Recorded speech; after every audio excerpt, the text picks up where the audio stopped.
accepté de parler des jeunes de la caverne, voilà, et d'essayer d'en comprendre un maximum sur eux.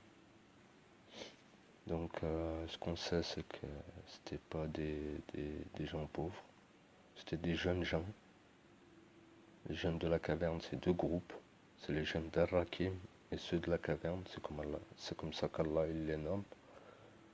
Donc ils croyaient en Dieu, ce qu'on sait. Qu'est-ce qu'on sait d'autre? Donc ils ont tout quitté, leur peuple, tout ce qu'ils avaient quoi, pour Dieu. Ils ont pris leur baluchon un jour et ils ont décidé de partir parce que bon, ça devenait la folie autour d'eux, ça devenait n'importe quoi, donc ils ont préféré partir. Et donc ils sont réunis et en chemin, voilà, ils ont fait une pause et Dieu il les a endormis dans cette fameuse caverne. Donc Dieu nous dit qu'il les a endormis pendant 309 années et qu'il les a réveillés justement pour qu'ils sachent combien de temps ils sont restés là. Voilà ce qu'il nous dit Dieu au début. Donc qu'est-ce qu'on sait sur leur caverne? Ben, la seule chose qu'on sait, c'est que Dieu nous parle de la course du soleil. Donc apparemment en phase 2, qui est allongé, ben, en phase 2, le soleil s'écartait sur leur droite. Donc voilà, il s'écartait sur leur droite jusqu'à passer derrière eux et revenir sur leur gauche le soir. Enfin la nuit, quand il est couché, il repasse par leur gauche. Donc pour tous ceux qui me parlent de terre ronde, hein. Donc voilà, on sait ça. Donc pour moi, ça indique un lieu. Donc Dieu nous explique un endroit sur terre. Et que pendant tout ce temps-là, eh ben, Dieu les a tournés sur la droite et sur la gauche. Alors, me demandez pas pourquoi il les a tournés face au soleil, hein.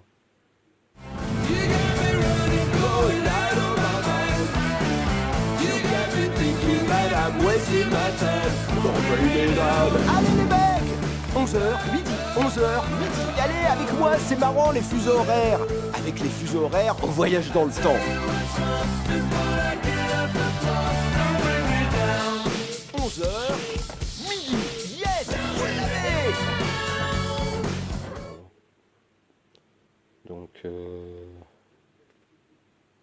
voilà, il les a tournés pendant 309 ans jusqu'à les ressusciter. Donc, le jour où ils sont réveillés, donc, bon, ils se sont posés des questions entre eux, combien de temps ils sont restés, ils n'ont pas réussi à calculer, et un d'eux, il leur a commandé d'aller chercher à manger, de quoi se nourrir, quoi, en ville. Donc, tout le monde a vu les rois mages, hein, je suppose. Donc voilà, hein, les rois mages, c'est comme s'ils débarquaient là. Voilà, ils n'ont pas fait long feu, hein, j'imagine. Donc ils se sont fait capturer. Et le roi de l'époque, eh ben, donc il a vu ça, il a vite compris que c'était pas une blague, quoi. Apparemment. Donc ils sont réunis entre dignitaires, d'après ce qu'on sait, d'après le Coran, hein. Bon, moi je me base au Coran, donc ceux qui ne sont pas ouverts d'esprit ou quoi que ce soit, hein, n'hésitez pas à zapper. Donc les dignitaires, d'après le Coran, ils ont décidé de faire un édifice dessus. Donc bon, c'était censé être un adoucissement à leur sort, hein. Donc imaginez ce qui était censé leur arriver. Donc voilà, eux, ils ont fini sous la caverne, enfin dans leur caverne, et les dignitaires, l'élite, hein, de l'époque, ils ont décidé de faire un édifice sur eux. Et ceux qui l'ont emporté dans la discussion, donc vraiment les kings, les boss des boss, ils ont dit non, on va élevons sur eux un sanctuaire. Donc voilà ce que c'est élever un sanctuaire. Voilà, c'est pas un tombeau. Donc désolé tous les fanatiques d'égyptologie et de tombes et je ne sais quoi. Moi aussi, hein, j'étais fan. Mais bon, voilà, c'est pas c'est pas un tombeau, hein, une fois de plus. Donc voilà, ils ont dit ils vont sur un sanctuaire.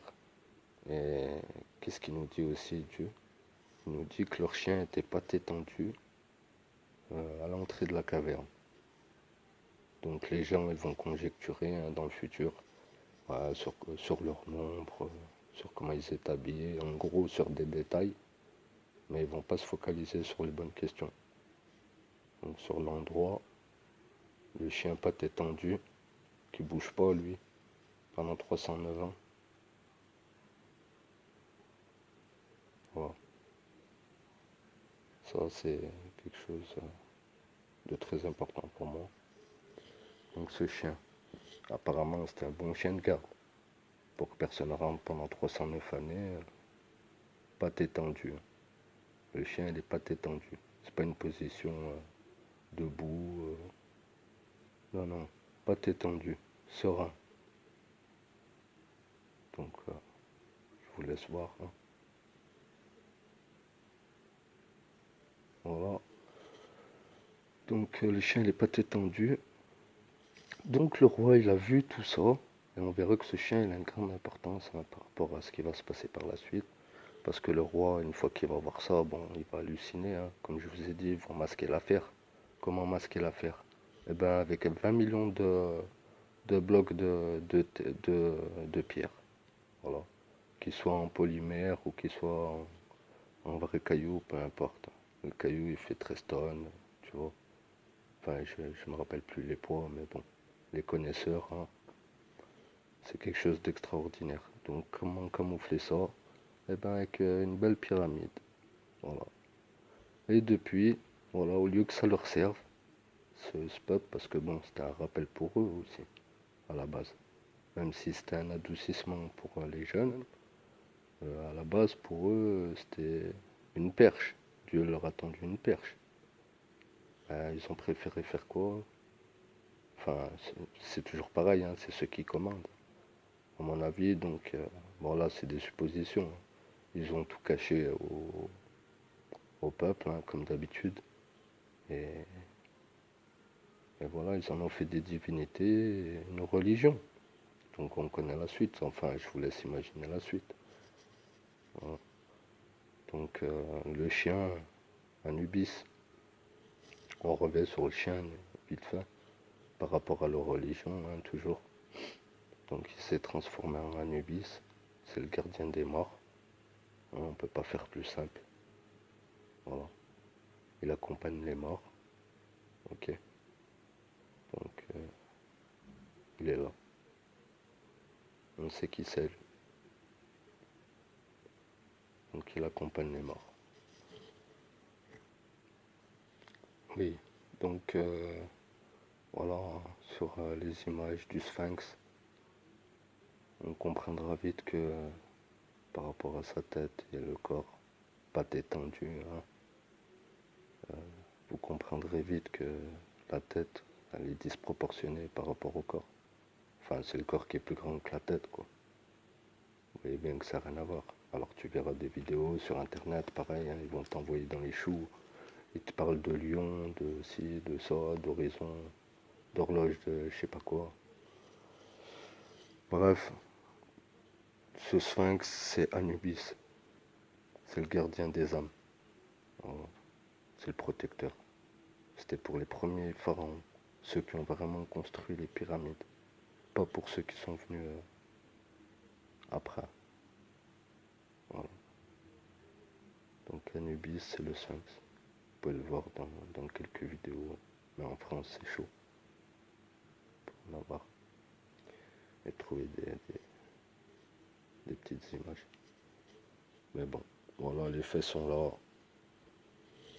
Les jeunes de la caverne, c'était des gens qui ont combattu l'association avec ce qu'ils ont pu. Donc la fuite, il leur restait que ça.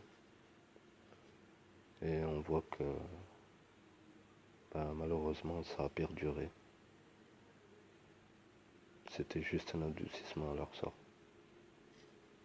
Voilà.